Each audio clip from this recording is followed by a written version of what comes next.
lột lột anh thì giờ chúng ba ha lột á lột nè cả sai ta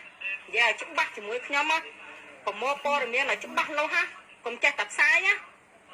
với mà po mà đắp buôn đậm mơn nó thưa đây đó ha tao tại là ngồi lục cừu mới nó để tao tại là thưa vào hồi mặc lúa hả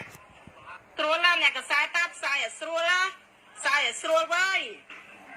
cà bật hòn á là anh thưa khăn nó mà bơi bắt ấp vậy nó bắt ấp thà cái mẹ nhà ban miền ấy năng miền nát miền ấy năng hả đầm bay lôi buôn đập mơn rồi riêng năng thua thao còn năng ấy hả ê lục cừu ta xong ca chu chai năng ở chui bẹp ấy năng thưa nôm thưa ấy năng lợp nôm lợp ấy năng hả hả pin nát ra cả hai hả sạ không mắc lại năng lại sạ không mắc nè vừa thôi chọc chơi nè còn bọc chơi làm nước hai lên năm cho làm mến còn đầm bay lôi buôn đập mơn á còn thưa thao á kẻ phải cho ban với bầm piên vậy mà tăng bầm piên bắt cây không ai bị chặt nhặt ta nơi vót nung nơi lợp nung ngã bằng sạ sét cách vây bầm bạc con quá á với na đang vậy năng à giờ làm mười na để con vậy năng hả rồi cho bác haผมមកព័ត៌មានច្បាស់ហើយ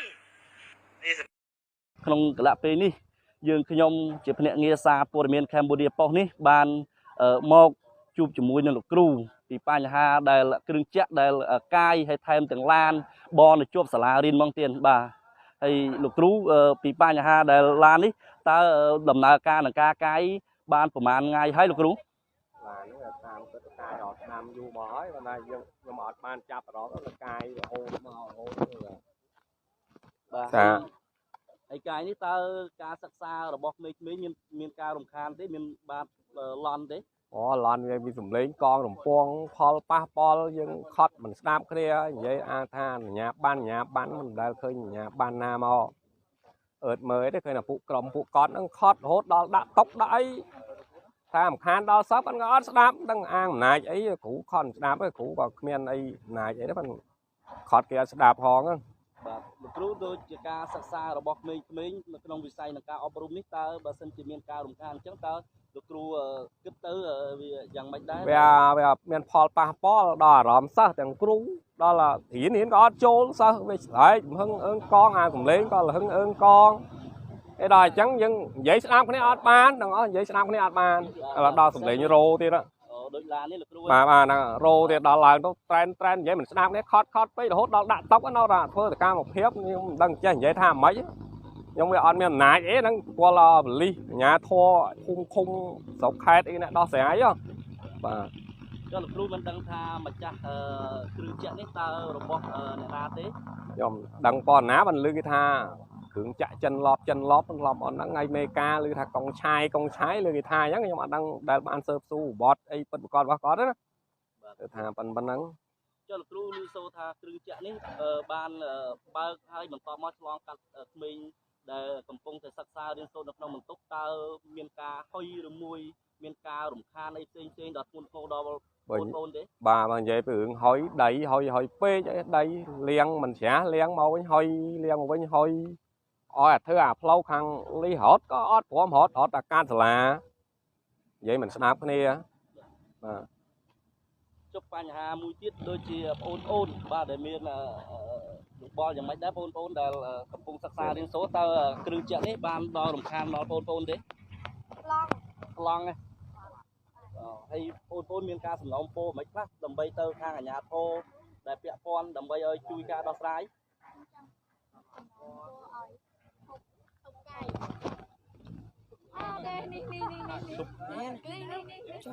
ជប់កាយហើយការសិក្សាបងប្អូនពេលដែលមានគ្រឿងចក្រអញ្ចឹងតើបងប្អូនរៀនសូត្រចូលទេអត់ចូលហើយអញ្ចឹងបងប្អូនខ្លាំងឲ្យបងប្អូនគិតដល់ការរៀនសូត្រតើការគ្រឿងចក្រនេះវាប៉ះពាល់ដល់អារម្មណ៍បងប្អូនយ៉ាងម៉េចណាខ្លះដែលឃើញគ្រឿងចក្រធំហើយបន្តមកបកាត់សាលារៀននៅក្រោយសាលារៀនហ្នឹងបងប៉ះពាល់ដល់ថ្លង់រៀនអត់ចូលហុយស្អាយហុយដីហើយគ្រឿងចក្រនេះតើរយៈពេលប្រហែលថ្ងៃហើយដែលបានធ្វើឬប្រហែលឆ្នាំហើយឬយូរហើយទេ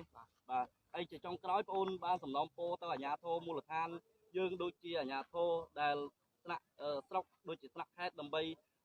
ចាត់វិធានការទៅលើគ្រឿងចក្រនេះទេអូនសំណូមពរឲ្យអាជ្ញាធរដែលចាត់ការតាមយ៉ាងម៉េចអូនជួយសំណូមពរតិចទៅ ឲ្យឈប់កាយឈប់ដឹកតាមហ្នឹងនាំអាការរៀនសូត្រមិនចូល អូនអីចឹងបងអូនរកថ្ងៃរៀនថ្នាក់ទីម៉ានហើយទី7ហ៎ បាទ អូបាទអញ្ចឹងសូមបងប្អូនទស្សនិកជនទាំងអស់បាទដែលរស់នៅក្នុងប្រទេសនិងក្រៅប្រទេសជួយពិចារណាទាំងអស់គ្នាទានពីបញ្ហាដែលជួបជាមួយលោកគ្រូព្រមទាំងសិក្សានុសិស្សរៀននៅអនុវិទ្យាល័យព្រំងាប់នេះបងប្អូនបានថាការសិក្សារៀនសូត្រមានការរំខានដល់បងប្អូនដែលមានគ្រឿងចក្រអស់លោកដែលមានអំណាចអាងមានលុយឬមួយមានឥទ្ធិពលយ៉ាងណាអត់តាន់ដឹងទេទានប៉ុន្តែវាអាចប៉ះពាល់ដល់ក្មេងៗក្នុងការសិក្សារៀនសូត្រហើយគ្រឿងចក្រនេះឡានប្រើបំពង់ស៊ីម៉ាំងឡន់យ៉ាងរំពងទានបាទពីបញ្ហានេះសូមលោកអាជ្ញាធរលំដាប់ថ្នាក់តាំងពីអាជ្ញាធរមូលដ្ឋានរហូតដល់ថ្នាក់កណ្ដាលនិងថ្នាក់ជាតិបាទសូមជួយពិនិត្យមើលពីបញ្ហាគ្រឿងចក្រដែល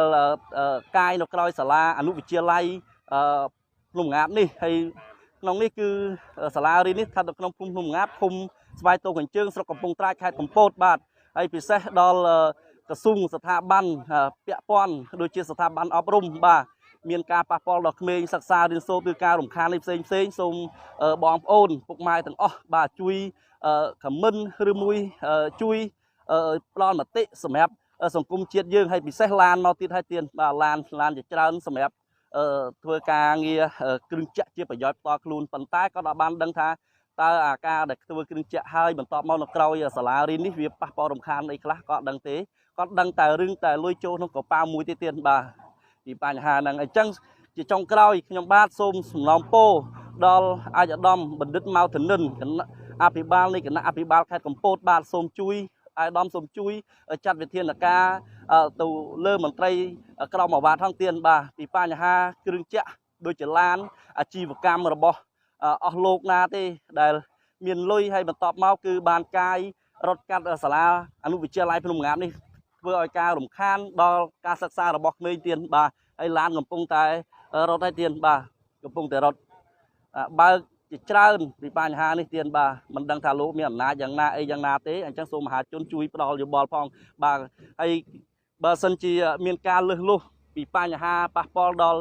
បងប្អូនសូមខមមិនមកឬមួយតាក់ទងទៅនាយកចាងវាងសារព័ត៌មានខេមរៈប៉ុស្តិ៍យើងខ្ញុំចាំទទួល